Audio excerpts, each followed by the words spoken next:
Forced to work from home by your employer? Laid off or feeling depressed at home? Do you want to make money working from anywhere? We'll show you how to do it from your couch. It's time for another episode of the Work From Home Show. Coming to you from their homes in Austin, Texas and Tampa, Florida, here are your hosts, Adam and Naresh. Hey everybody, welcome to the Work From Home Show. Shout out to all our homies, homeboys, homegirls, home trans, all the work from homers out there. I'm Naresh. Today we have Bob Whitsitt on the show. He is the former president and general manager of the Seattle SuperSonics and the Portland Trailblazers of the NBA, or the National Basketball Association, where he once won GM of the Year or Executive of the Year. He was also the president and general manager of the Seattle Seahawks of the National Football League, or the NFL. Whitsitt is known as Trader Bob for his penchant for making blockbuster deals, and he is the author of a new book as well, which we're going to get to. Bob Whitsitt, thank you so much for joining us on the Work From Home Show. My pleasure. Glad to be here. I used to be a huge sports fan. I even had a brief working career in sports. This is when I was exploring careers. Had a stint with Houston Rockets basketball operations department, as well as the Houston Astros advertising, marketing, and promotions and broadcast departments. That was one avenue that I looked into when I was just getting my college career started and getting my career started. How did you carve out a career in sports management? Did you do what I did, just get a taste of different sports and starting at the bottom of random divisions, or did you end up in sports because of something else? No, I did exactly what you did. I started, whatever the bottom rung was, I was one rung below that. So I've always had a passion for sports. I played sports, played 3 sports in high school. I played 3 sports in college. And I just thought, gee, I wanted to work in sports, which is really what many people do. But once they get into it, they find out it's very low pay, not much glamour, long hours.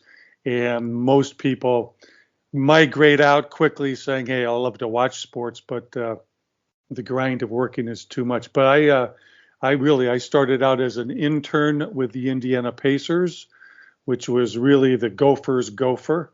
But honestly, I was the first one in the office. I was the last one to leave. I just loved being there. I made no money. I slept on a friend's couch, couldn't afford an apartment. But over time, like a lot of people, you just keep your head down, you work hard, you're enthusiastic, and if some luck comes your way, you start to climb the ladder. And that's really what happened for me. I started to climb the ladder, get promoted, got hired by different teams, and one day I woke up. I was 30 years old, and I was offered the president and general manager's job of the Seattle SuperSonics of the NBA. So great career, exciting, a lot of fun, a lot of ups and downs, but still passionate about sports, still love it, and still very, very bullish on it. So you were 30 years old when you were named president and general manager? Yes, at the time I was the youngest GM in the NBA. I'd been working, I worked for the Pacers for 4 years. Then I moved down to Kansas City. I was a vice president of marketing and then the VP and assistant GM in Kansas City for 3 seasons. And then I was the point guy. Is that the Royals or the Chiefs? No, it was the Kansas City Kings. So I was there 3 seasons. Oh, like the ABA, the ABA. No, the NBA. So it was a team that moved from Cincinnati to Kansas City, and for a while, I didn't even know they had a team. Well, I know. I was going to finish the story by saying I was then the point guy in the mid '80s. We moved that team to Sacramento, and it's been in Sacramento since I think 1985. So you probably didn't even know. You know, some of these franchises like the Sacramento Kings They started in Rochester. They moved to Cincinnati. They moved to Kansas City. And then they moved to Sacramento. So some of these franchises have a little bit of a vagabond. They move around a little bit. Others started as expansion franchises and have only been in one city. So I was in Sacramento just for a year. I set up that operation, and we went from probably the lowest revenue in the NBA in Kansas City to top 5 in revenue in the NBA in Sacramento. And that's in part what caught the owner of the Seattle SuperSonics eye, in that all the projections we presented to the NBA on what we thought we might be able to accomplish in Sacramento with honestly a very bad basketball team. So the product was not very good. We were able to do that. And at that time, the owner was looking to replace himself as president. So he hired a young guy named Bob Whitsitt to run the SuperSonics. And that's really what got me my launch. My first job as a president and GM was in Seattle. That's a great story. Now, how did you move up so quickly from, I'm assuming you were 22 or 23 when you graduated from college. How did you go from, like you said, basically intern below from where I started, and in a matter of 7 years or so become president? Well, it's interesting. One of the more difficult things for me was to get the internship. So I decided to go to graduate school. And back then, there was only 2 programs in the country that had sports administration programs, Ohio University and Ohio State. So I went to Ohio State, with not so much just to get a master's degree, although I think education is always good. I did it solely for the purpose of hoping that Ohio State could help me get an internship with a professional sports team. And my thought was, once I got my foot in the door, nobody's going to kick me out. I'm gonna, I want this so bad, I'm going to stay there. And back in the late 70s, early 80s, the NBA, the playoffs were still being tape delayed on CBS. That's where the NBA was. When I started, the NBA had no marketing department. When I started, David Stern was still working at the Proskauer law firm. He had not even joined the NBA yet.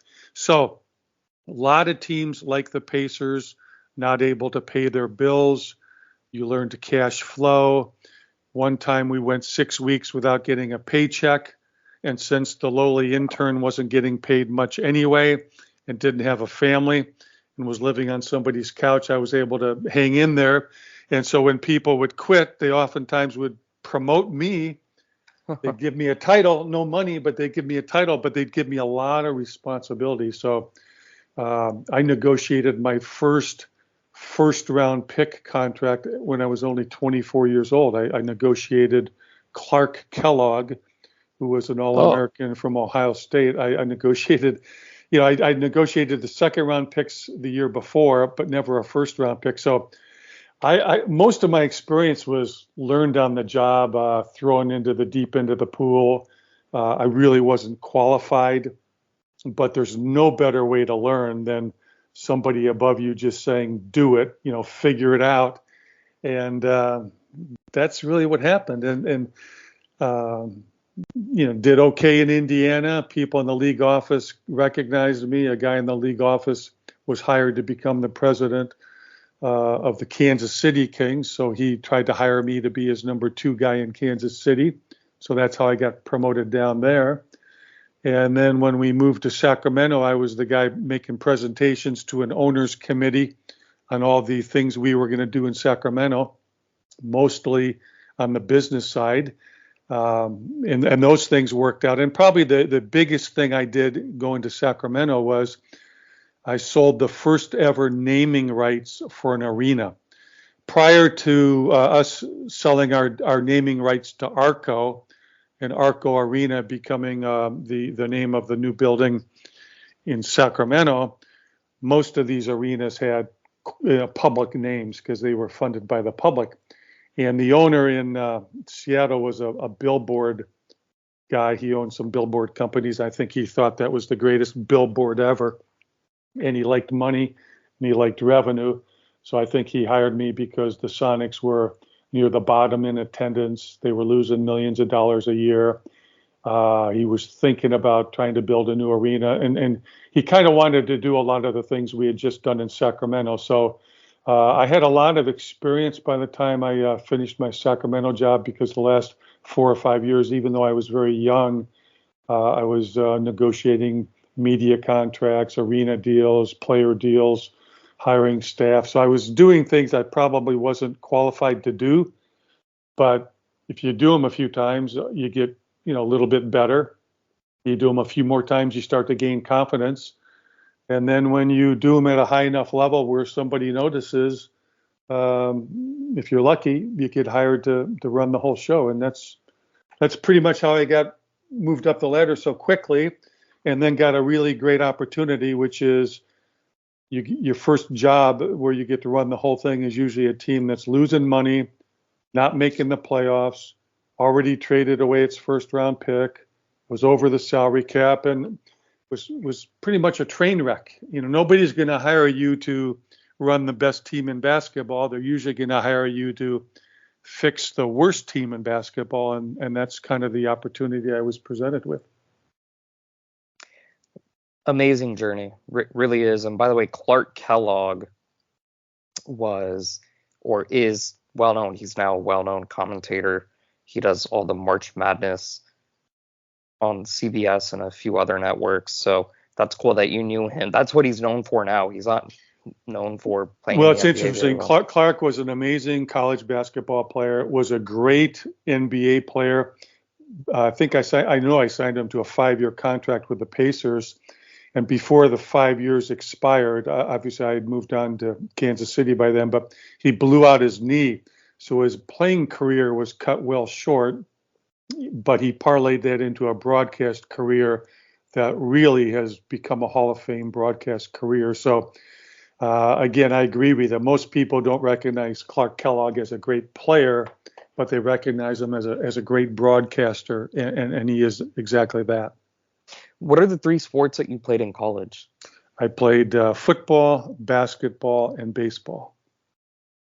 And like I mentioned, you were president and GM of the Seattle Seahawks as well. But did you ever do anything in baseball or no? Like Major League Baseball? No. I played 4 years of baseball in college, played 1 year of basketball, and I played 1 year of football. And honestly, when I was trying to get my internship, I started out with I wanted to get a job in the NFL. This was long before computers, so I wrote letters to every franchise. I got rejected by everyone. I wrote letters to every NBA team, every Major League Baseball team, every NHL team, a lot of arenas and stadiums, some major colleges. And I used to carry a file box around with me that probably had 50 to 100 thanks but no thanks rejection letters for my internship. And I kind of used that when years later, when you interview people who always wanted to have a job as an intern or get a job in the organization, I'd remind them how many people want to get these jobs, but you really have to love it, because until you get to a high enough position, it's not very glamorous. You don't make much money. Oftentimes you don't even get to see the game because you're behind the scenes doing a lot of the logistical work. But if you stick with it, you're good at it, you're passionate enough, and you get to a high enough position in the organization, the paycheck starts to become pretty good. The creativity, the fun, the variety of things you get to do is very exciting.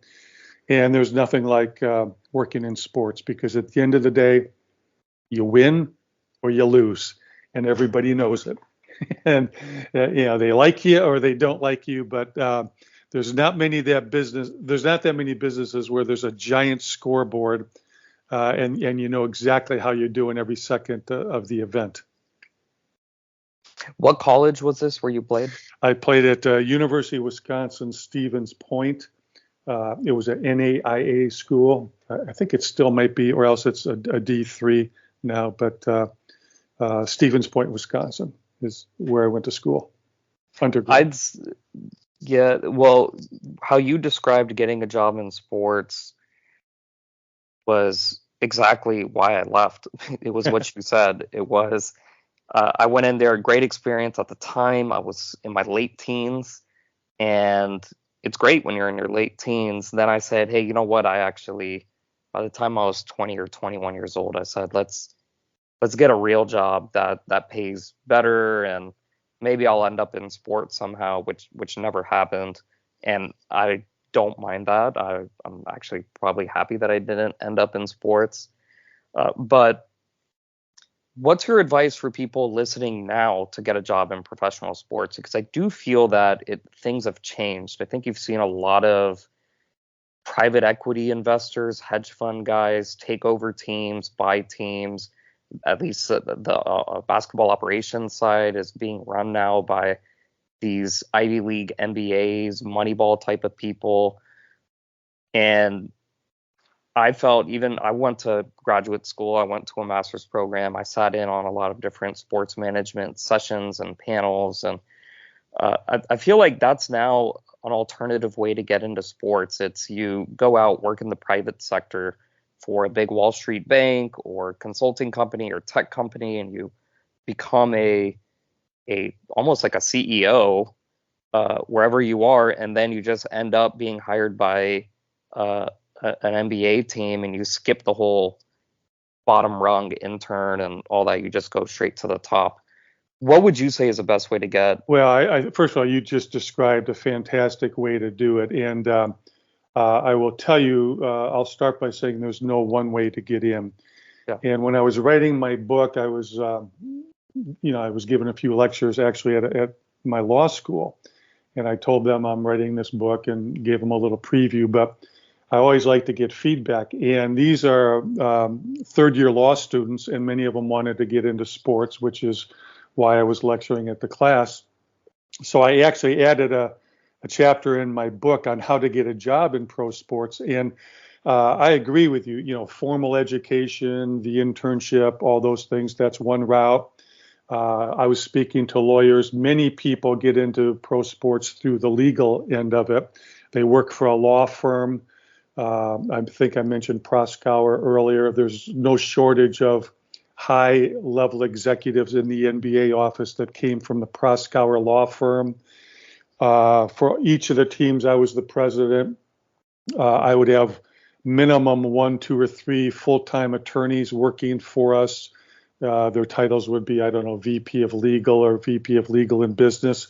Oftentimes, they would come from the law firm that the owner used when he or she purchased the team, and the lawyers working on the acquisition did such a great job.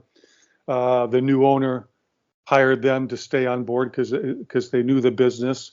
Private equity, you mentioned one. They invest in these teams, and they have a lot on the line, and that's a good way to do it. So yes, if I could do it over, I would much rather go out in the world, get some real business experience, make some money, and then migrate my way into a sports organization at a higher level. So I'm starting with really good pay, a lot of responsibility, a lot of the excitement we talked about. But I went the route I went because I knew nobody. I had no connections. I had no foot in my door into private equity. But I would say this, no matter what you're going to do, have an idea. The worst thing you can do if you're trying to get a job in sports, whether it's a high-level job or a low-level job, is simply to say, I want a job in pro sports. These businesses are so large. There's so many departments, so many people. Do you want to work in the broadcasting end? Do you want to work in community relations? Do you want to work in the legal department? Do you want to get on the team side and start to become a scout? Do you want to coach? Do you want to be in the accounting side? You've got to have a little bit of an idea because all the skills are different, but they all are big spokes on the wheel. So, but the other thing I would say is you have to network. You have to be willing to relocate. You can't just say, I want to live in Houston and I want to work for the Rockets. You might have to go to Salt Lake City and work for the Jazz. You have to go where the opportunities are, and then you need to make your mark. And once you make your mark, There'll be, if you do a good job, people will find you. And if all else fails, one of the surefire ways to get or to keep a job is to come in through sales. There's not a business out there in sports or otherwise that if you're creating revenue, whether it's selling tickets, selling sponsorships, selling anything that the company has to offer, if you can drive revenue, you'll make a mark, you'll make a lot of money, and even if you want to do other things in the organization, they'll help accommodate you because they want people that can bring revenue in, because without money, you're not going to stick around too long. So there's no one way. I probably give 10, 15 different ways in the book, but your way you described would be the preferred way. That would be a lot more exciting. But my way weeds people out quickly. If you're willing to grind it out from the bottom up, you're going to make it, because you got to go through some pretty dark days, some pretty unattractive days, some pretty boring days, if you will. And if you still come out the back end, then odds are you've got the passion and the excitement, and you'll be a long-term player. You are the author of the new book, Game Changer, an insider's story of the Sonics Resurgence, the Trailblazers turnaround, and the deal that saved the Seahawks. Tell us about the deal that saved the Seahawks, because it appears that the Sonics could have used that same deal. They could not have been saved, unfortunately.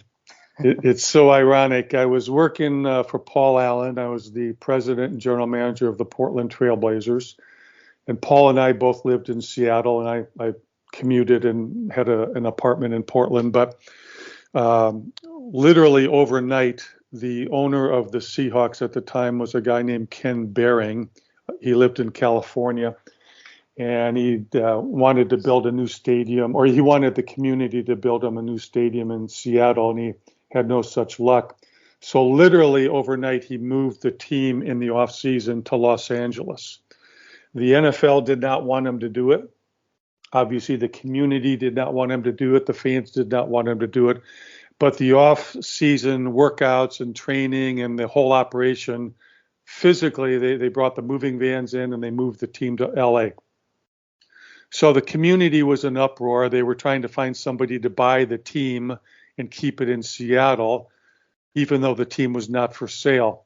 And a long story short, but it's probably the most important chapter in the book, Paul Allen had no interest. At the time, I think he was the third richest guy in the world. Nobody else in the community had the money or the desire. So they got a hold of me because I was Paul's right-hand man, and I was running his sports enterprises in Portland. And I told Paul, we've got to find a way to keep the team in Seattle. And he said, well, the team's not for sale. And there was all kinds of hurdles.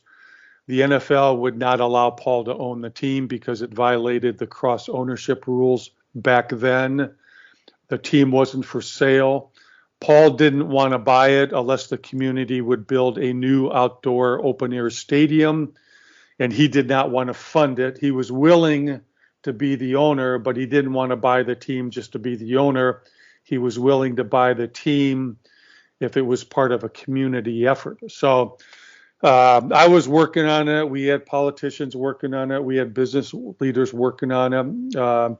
We made some good progress. And then Paul called me up on Easter Sunday.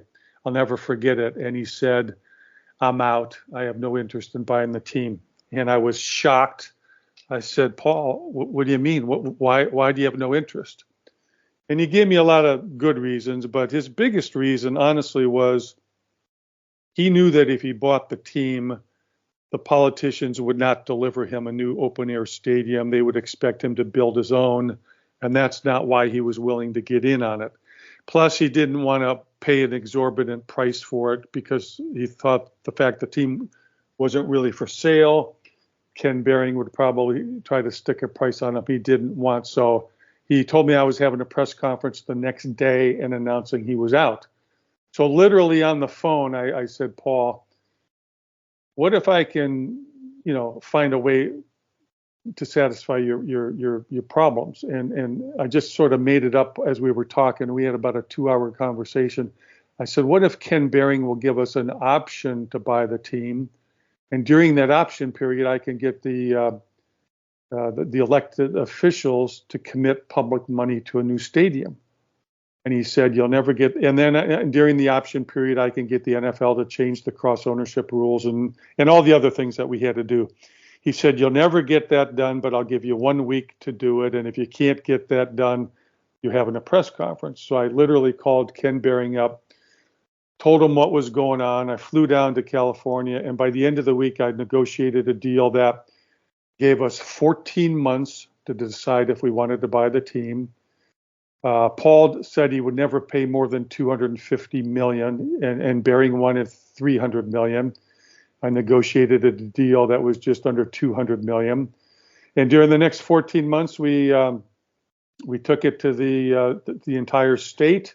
We lobbied, we did town halls, we did everything you could dream of, and we had a statewide vote on a public funding package for a new stadium. And the vote was 10 days before our option date expired. And if we lost the vote, Paul was not going to buy the team, and the team was moving to Los Angeles. During that time, I got the league to change the cross ownership rules. A lot of other things happened, but the bottom line is there's a lot more detail in the book. But that's the deal that saved it. And on election night, we started out losing, but by the end of the night, the vote went our way by just over 50%. So there was a lot of people throughout the state of Washington that didn't want tax dollars going to a billionaire for a new stadium. And we barely got the deal done. It passed. We built the new stadium. We turned a losing team into a winning team.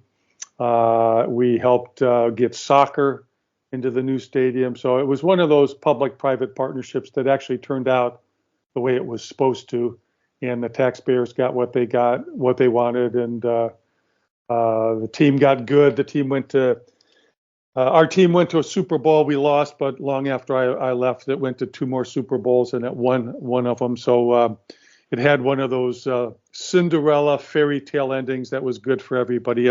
Honestly, there's people in the Pacific Northwest that are diehard Seahawks fans, and they don't even remember that the team actually had moved to Los Angeles, and I guess that's a good thing. And now, as you said, we have to work on trying to figure out how to get an NBA team back in Seattle, and that's something I'm very bullish on. I'm very confident we're going to make that happen, and I look forward to the day when basketball's back in Seattle.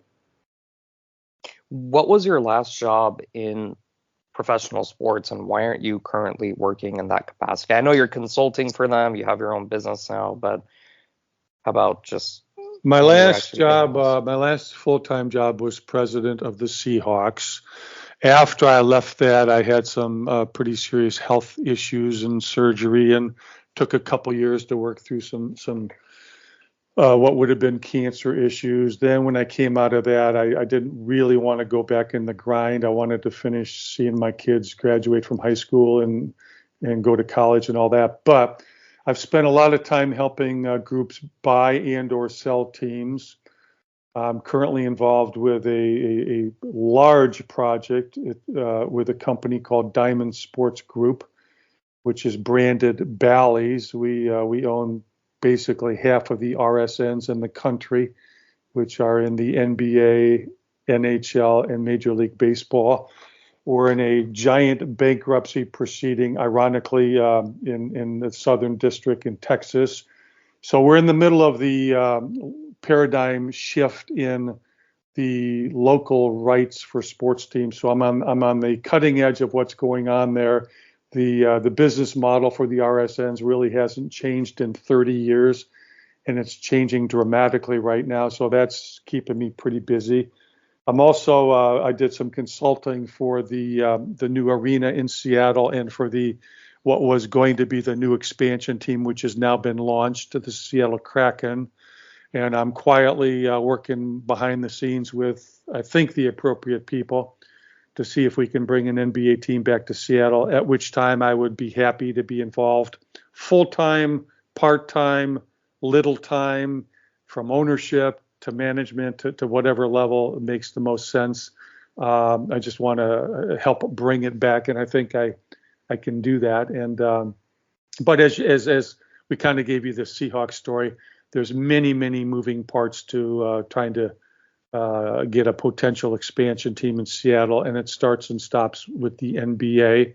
And the fact I'm working with them on the diamond stuff is probably not a bad thing. So the answer is I'm kind of selective. I know what I want to do. I want to be a part of the NBA team if and when it comes to Seattle. And that's been many years of behind the scenes work, and there's still a number of years behind the scenes ahead of us. And I'm bullish it's going to happen, but I have no guarantee that's going to happen. You've talked a lot about negotiating in your book, Game Changer. You devote a good chunk of it to negotiating. What are your time-tested negotiation tips for any situation? Well, that's a great question. I think a few things that sound very simple, but I would say the first thing in any negotiation is you absolutely have to do your homework. And I don't mean just figure out what you want. You have to know who you're negotiating with and against, and what they want, what their history is. If they've done a lot of negotiating, what are some of their patterns? And you have to know what you want, and you have to know what you're willing to give up to get there. You have to know where you're going to start. You have to know where you're willing to end up. And you have to know, I guess in the law firm or in the legal profession, we call it BATNA. It's an acronym, the best alternative to no agreement, BATNA, meaning you got to be prepared to walk away, but you also have to know what the alternatives are if you walk away.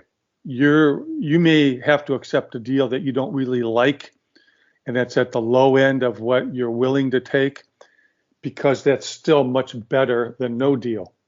On the other hand, no deal may be much better than accepting some kind of deal that's at the low end or beyond your parameters. So, and then I think you have to be patient, but you also have to know how to land a deal. So many people don't know how to get to yes.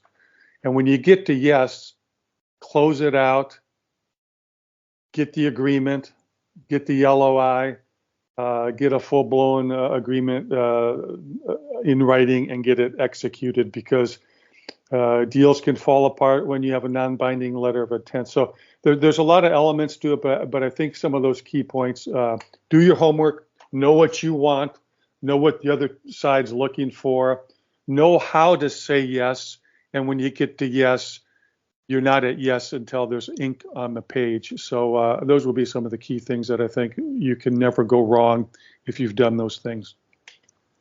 That's Bob Whitsitt, former president and general manager of the Seattle SuperSonics, Portland Trail Blazers, and Seattle Seahawks. He won Executive of the Year, known as Trader Bob. You can check out his new book, Game Changer, an insider's story of the Sonics Resurgence, the Trailblazers turnaround, and the deal that saved the Seahawks. The website is whitsittenterprises.com. Whitsitt is spelled WHITSITT,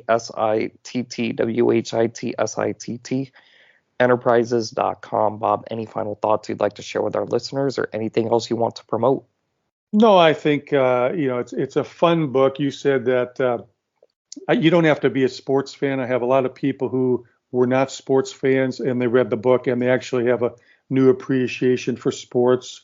And then obviously, if you like the NBA or the NFL, you'll gobble this up in no time. But I tried to make it an easy read. It's real stories. It's a lot of fun. And if you're interested in getting in the business, I think this is something that you would enjoy reading. So I appreciate the time. Hope everybody has a great holiday. And thank you for having me. Bob Whitsitt, thank you so much for joining us on the Work From Home Show. To all our listeners, check us out at workfromhomeshow.com. That's www.workfromhomeshow.com. Get on our mailing list there. Follow us on social media. We're on X, we're on Facebook, and a few other social media outlets. If you have any questions or comments, email us hello@workfromhomeshow.com. That's hello@workfromhomeshow.com. And until next week, keep on working from home.